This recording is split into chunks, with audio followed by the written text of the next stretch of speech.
Maggie Gyllenhaal, Sarah Bareilles, Grace Potter, Whitney Benzing, the Kennedys, and Bodie Miller. What do all these people have in common? Well, all of them have been to visit the Mad River Valley, a small community in central Vermont that I'm proud to call my home. So why have all these people come to visit central Vermont of all places? Well, I have a theory. Because of the vibrant tourist industry that the two ski resorts in the area have created, it now boasts an amazing opportunity for recreation and entertainment that attract many different people. So now I'll tell you a bit about the history of how this came to be.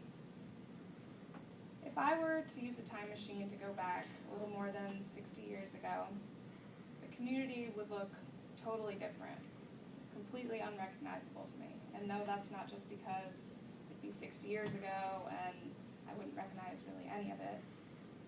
It would be because a key element of the community that I know and love today would be missing, and that's the ski industry. So according to a really detailed history provided in the local phone book, up until the 1940s, the community was really a rural, hilly farming community, like most of Vermont was at that point and still is today. And most of the families, many of whom had been at the same farm for generations and generations, were really struggling, and many of them had to go out and hunt in the winter for deer and other wildlife to support themselves throughout the cold winter season and other parts of the year. But in 1948, fortunately for many of the residents, Mad River Glen, the first ski resort, was started. And with the establishment of the ski resort, it moved many people to the area. This moved builders and restaurants and small business owners and winter clothing and equipment stores to come to the area to accommodate for this new tourist industry. And then in 1958, with the start of Sugarbush, the second ski area in the area, the tourist industry really took off in the area, with these two ski resorts really supporting the local community. So the tourist industry could really begin to support the local farmers in the area who were really struggling at this point, and I see that today all throughout the year and in the summers every Saturday when there's a farmer's market, when people come in the afternoons to buy the local products that the farmers and artists bring. So in an interview with Sugarbush co-owner and state representative Adam Gresham, he said that it really put us on the map, and it changed us from a small farming community that was like any other farming community in Vermont to really a great tourist attraction. And it did. So today, thanks to the tourist industry that the two ski resorts bring to the area, most of my friends, including me, got their first jobs at the mountain or at another business that was tourist supported in the area.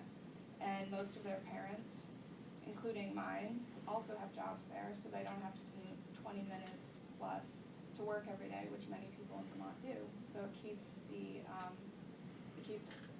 business in the valley. Also, thanks to the ski resort, the local ski academy last year had 3 graduates make the national development team. And in the winter, the local elementary schools send their kids once a week in the afternoons to get lessons in skiing, snowboarding, cross-country skiing, which is a really great opportunity for some kids who normally wouldn't have the opportunity to learn skiing because it's an extremely expensive sport. So last year, 2013, the Mad River Valley was rated one of the top 10 emerging ski towns in National Geographic. It was in the top 50 ski resort communities by Ski Magazine, and it was also rated one of the best ski towns by Outside Magazine. So it's a really great community to live in and to come visit. So many aspects of my childhood in the Mad River Valley were influenced by living in a ski community, and it's a fact that I'm very fortunate to acknowledge and in conclusion, the Mad River Valley embodies not only part of the culture of Vermont, but it's also an example of a community that's really supported and benefited by the ski industry. The community itself remains an eclectic blend of people that come once or twice a year, to families that have held farms for generations, and it really makes life interesting for the locals. So although the presence of the ski resorts and the tourist industry is really the defining component of the Mad River Valley, the community itself has thrived on being a unique and representative example of the active Vermont lifestyle. And it's drawn many different people, even those from Hollywood, to come visit and see what it's